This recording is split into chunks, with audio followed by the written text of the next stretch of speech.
Excellent. Jennifer, it's wonderful to meet you. Thank you for taking a minute out today. Thank you for having me. I'm excited to be here. Me too. So before we get into your good work, I want to know this. About 5 years ago, we got into this pandemic and it threw us Mhm. all into the unknown, changed so many things, mental Yeah. health, otherwise. How much of living through that time period has reverberated into your life and what you do today? I think for me, I think personally, I got very lucky during that time because before I was still working as a personal fitness trainer, I was doing a lot of one on one in person sessions. And when the pandemic hit, I was kind of, I don't know, it was just like an automated response. Okay, we're going to do everything online now. Yeah, And I just decided that, and I didn't give anybody a chance to back out. I was like, yeah, this is what's going to happen. So I was very fortunate that my business actually grew during the pandemic. And I was able to connect with my clients on a much deeper level. And for me personally, like the effect of this whole thing was just to kind of realize what else is possible now that we have like this whole online thing that wasn't really out there before. Like you can connect with people on a whole different level, you can reach a lot more people. So the effects for me on myself and my business was more in a positive way, if you will, yeah. that I can see now, okay, I can actually do a lot more and a lot work a lot differently than before, which gives me a lot more freedom, which gives my clients a lot more freedom. And, yeah, that's basically what came out of it. I noticed during that time period having access to telehealth via Zoom Mm. was Yes, that so too. much better. Like my Yeah. son is on the spectrum and Mm. it was always kind of a chore to get to the point where you would have to get ready, drive 15, 20, 30 minutes. They may want to talk Get to in him there. for 5 minutes, me for 20 or 30 minutes, and then come back. It's like there was so much energy that went into it. Telehealth just seemed, and I understand the face to face, but I think that's been a godsend to be able to have that as an option. Yeah, no, definitely. And I think the US did a great job to make that available to everybody fairly quickly. Yeah. When you see, like, I was born and raised in Germany. Okay. That is still not a thing in Germany. Like, then just now getting into it, okay, how do we do this, like, with the technology and with all the HIPAA things? So, I think the US did an amazing job to just say, "Okay, let's do it," and they made it happen. I have a good friend that is a filmmaker in Potsdam, and on the flip side of things, he would tell me about having socialized medicine and how his son would just walk to the dentist. Didn't need to really have any like insurance cards, would just go in and get his teeth taken care of and would go out. So when I think about Europe and Canada and socialized health, that's the other side of it is like it Yeah. would be so nice to not have, I mean, that's a whole other rabbit hole though. Yeah, yeah. You have, like, definitely pros and cons everywhere. Yeah. Like, everybody has to have health insurance in Germany, Yeah. and you get to go and you don't pay anything additional. You pay a lot of insurance, though. Like, I was self-employed, so I almost paid $700 in insurance a month, I so it comes gotcha. with a price, Okay. right? Okay. But there's definitely pros and cons to it, yes, for sure. Yeah. So let's dig into your work here and let's get a good understanding of what you do on a daily basis. And to do that, I'm going to put you in front of a bunch of grade school kids. It's career day. They're probably in Okay. the fifth, sixth grade, 10, 11 years old. And one of the kids in the back of the room is like, hey, what do you do for a living? How do you answer them?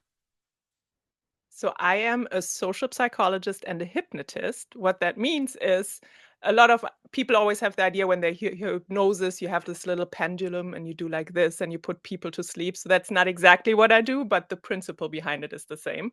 So what I do is basically help people to understand their mind better and how they can work with it, how they can make it work for them instead of against them. So sometimes when you hear those little voices in the back of your head that tell you you can't do something or you're not good at it, I teach you how you can change that and use it in a positive way.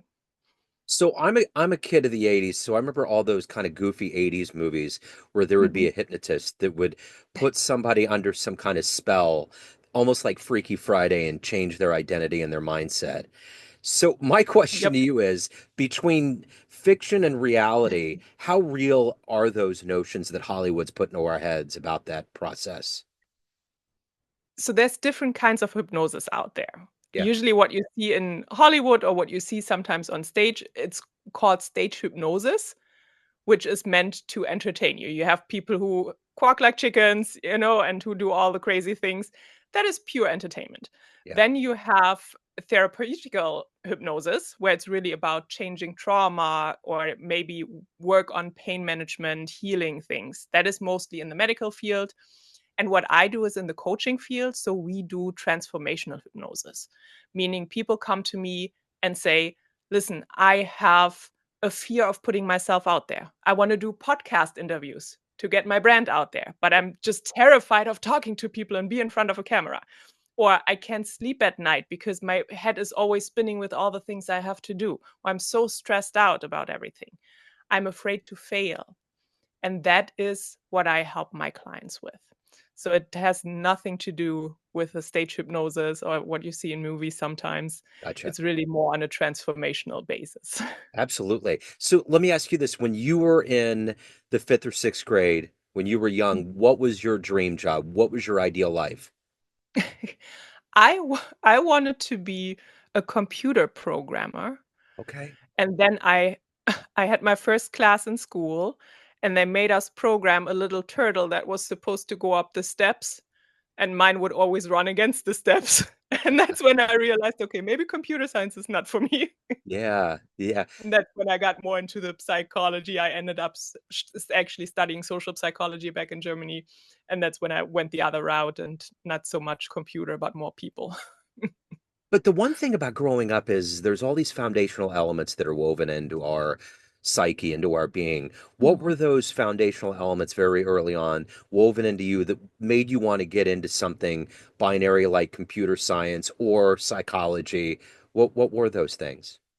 Mm, I'm not sure about the computer science where that came from because there was really no, I don't know, there was no indicator for that or no relation whatsoever. I think that was just a like, oh, this would be cool, right? Yeah, The psychology, on the other hand, is I went through a lot myself growing up, be it anxiety or any kind of. I had very early on some issues with OCD where I would just like plan my whole life and my whole day to the minute. I get up at 6:05 and I brush my teeth at 6:07. So it was it was bad. So I had a few sparks of that and kind of always wanted to understand, okay, what is behind that? Like, why am I the way I am and how can I change that? yeah, Because, like you said, growing up back in the 80s, mental health wasn't really a thing yet. Right. And it just like going to a therapist had kind of a stigma to it. So you were kind of left alone with your things. Your parents didn't know. yeah. And that's, I think, where my whole interest about the mind came from. And then it just morphed into what it is today. So, who's been kind of a heroic, inspirational hero for you in your life? Someone that you've looked up to that's helped you in your profession? I had when I was back in Germany, I was studying and I worked for one of my father's friends who was a in I guess in English you would say like a he was a construction engineer. Yeah, So he had his own construction engineer business and I was kind of his executive assistant, but he helped me realize that something like self-employment is actually a thing because I grew up my parents were both just regular employed. They had a 9 to 5 job. I didn't have anybody in my environment who had their own business or who was self-employed, so I didn't really have any kind of relationship to that. But I always felt like I'm meant to do my own thing because I was always I worked in jobs and it never really worked out the way it should. So he taught me a lot about business and about what it takes and about the mindset behind things to be able to really create a successful business. So he's still somebody who I look up to and who I sometimes think back to and like, okay, what would he do in this situation? So yeah, that was a very big figure in my life, in my early, at least in my career life. yeah. So, when you initially got into this field of psychology, Mhm. what was the moment where you knew this was the profession for you? This was the path that you needed to take? Was there a client? Was there a twinkle in someone's eye? What was the confirmation? I think it was always kind of there. I just didn't really know how to translate it because I didn't want to go into therapy. Like I didn't want to have all this emotional baggage of people. I was like, I don't know if I can handle that. And I think that's also part of why I first ended up in the personal fitness training field because you still work a lot through emotions with clients. It's not just the weight loss, it's not just getting them, on a healthy routine. There's also a lot of mindset work involved. So, and I think that was one of the reasons why I got first into that field. And then when I did have some clients where it really didn't work out, like I gave them all the nutrition guidelines, I gave them all the workouts, and they would just always fall back into old habits. That was when the point came, like, okay, how can I help them better? I already have a lot of knowledge, but it's just not working. I'm throwing every tool I got at them, and it's not going anywhere. And that's when I got into the hypnosis. So originally it was meant to help my fitness clients. And then when I saw how well that works with them, it's like, okay, what else can we do with hypnosis? This is exciting.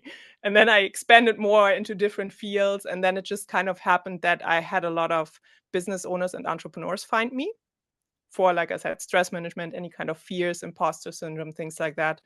And that then kind of became my niche and the people that I work with most now, besides the workshops and seminars and everything I do. So, is there any way in the world of hypnosis that something could happen to a client where it clicks the wrong button and it leads them in a way that was unexpected? It was just an accident, and you have to put them back together again. Is that ever happened? That has never happened to me. Okay. For the simple reason, again, like I mentioned earlier, there's different type of hypnosis. So when you go into therapeutical hypnosis, like when you work with a therapist, what they sometimes will do is regression therapy. So they bring you back and they have you relive the trauma. And that is where I find things can go wrong. Yeah. And that is something I would never do with a client because A, I don't find it's necessary.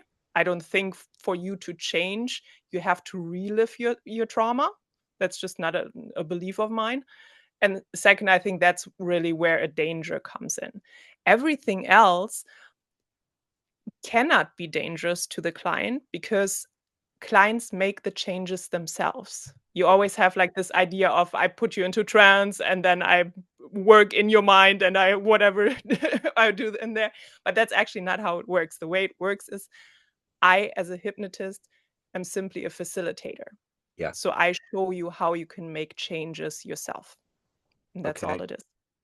So, in the world of psychology, if we go back and look at the annals of all of the history and all of the theories and methodologies, if you could meet one psychologist, whether they're famous or otherwise, spend a little time with them that might help you on your path, who would you love to have talked to that you were fascinated by? I think well there's a lot of them. Yeah, I think Carl Jung would be one yeah, because I was always fascinated of like it's a very straightforward approach, and I think that would be the main one. yeah, I think yeah, that would be. I have like a few recent ones that are still alive that I hope I get to meet one day, yeah, right? yeah. Um, but from the ones that are a little bit further away now, that would definitely be one. Yes. So let's say you have a dream tonight. You run into a much younger version of you, 18 years old, and you Mhm. could give that version of you a piece of advice based on this life you've led, the wisdom you've accumulated. What advice would you impart on that young version of you? Chill. It's gonna be fine. Yeah, Because I think we always freak out about our future and we always project a lot of scenarios that will actually never happen. yeah. So if we just be a little bit more present in the present moment and just live life the way it is right now, accept it the way it is right now, then everything will be fine. So did you always dream to come to America? How did that transpire? That is a whole story in itself. It was it was probably 2005, 2006. My then boyfriend and I decided we want to go to America on vacation. So we did. We ended up in Miami, and on the way back to the airport, I was kind of sitting in the taxi like this. And I was like, ah, honey, wouldn't it be nice to live here? And then once we got back to Germany, I actually found out that there is something called a green card lottery where the US government gives away 50, well, back then it was 55,000 green cards a year through like kind of a lottery. Yeah, You apply, and if you win, you have the chance to get a green card. And I was like, this is amazing. Let's yeah, do it. And the second time I played, I actually won and freaked out because I was still studying. I didn't have my master's degree yet. We didn't have any money. We were living at my father's house. So it was not the ideal time, but it never is, right? yeah. And then yeah, that's kind of started the whole journey. And then in 2010, we actually moved over to Miami. Wow, that concept's going to be very vintage in this modern 2025 America. That probably is never going to happen. Probably Yeah, not. for a long time. So let me ask you this. If you were to walk into a room and see all of the clients and colleagues and everybody that you've worked with and studied with over the years, and you walk up to a podium and you have to tell all of them one really fun story or a really fun thing about you that may give them an extra insight into who you are and humanize who you are. Mhm. What story would you tell them, or what would you tell them? That's difficult because I don't think of myself as like a fun person with any kind of fun. Um, I do a lot of weird things when it comes to food. I don't know Okay. how fun that is for people. Like I learned from that's my grandfather's fault though, so that has nothing to do with me. Yeah. He used to eat hard-boiled eggs with Nutella, Oh, and I wow. kind of adapted that Okay. when Okay. I was younger. So that's why I like kind of experiment with weird food combinations. So sometimes when I had my fitness clients, they're like, "Okay, what can I eat to get more protein?" And I throw like these weird combinations at them, and they're like, "Ugh." It's like, try it, it's good, promise. Yeah. Yeah, but Well, I like in general, I don't know if there's any funny stories about me. well, I no, mean, that if somebody knows something and remembers something, tell me. yeah, sure. No, That embarrassing. that's good. I love hard-boiled eggs. I always put mustard in it, so I'm a huge fan. Yeah. That's decent. That's a decent food choice.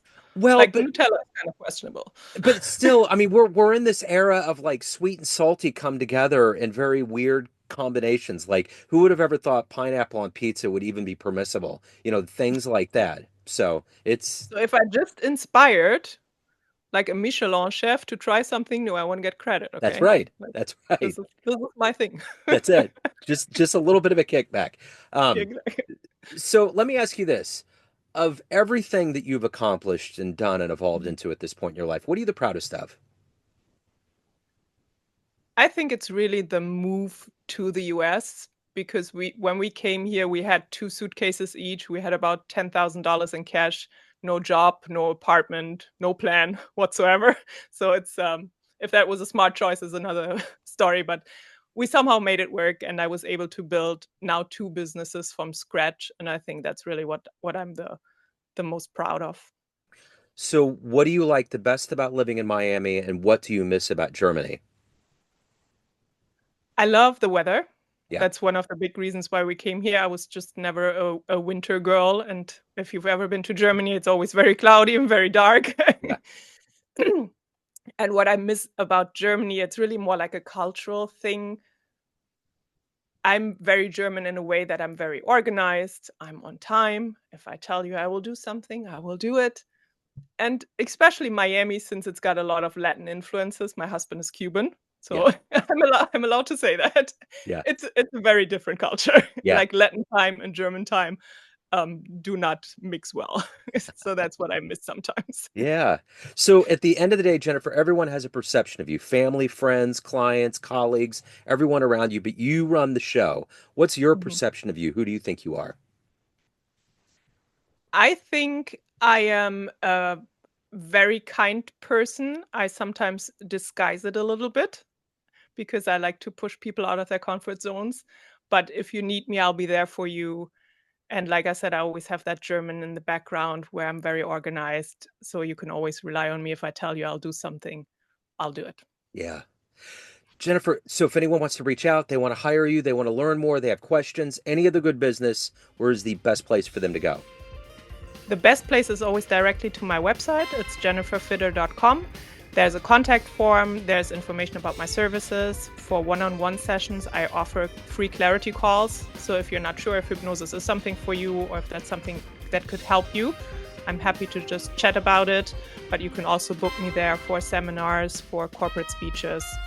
So the website would be the first place to go. Okay, excellent. Jennifer, thank you so much. I appreciate your story and time. Best of luck with everything. Thank you so much. Thank you. Hello, friends. Joe Dimino here. I just wanted to let you know that after 30 years or so, I have finally released my first book of poetry through the mighty Spartan Press here in Kansas City, Missouri. As the creator and host of both Neon Jazz Radio and the Famous Interviews with Joe Dimino podcast, along with being a visual artist, I'm ready to embark on a new adventure and want you to be a part of it. You can get a copy online via Barnes & Noble, Amazon, and actually on the streets in Kansas City at the great Prospero's bookstore off 39th Street. You can also visit joedimino.com for links to the book, to more poetry, and everything in my world, including paintings. Thanks for all of the love and support over the years, and please dig the words.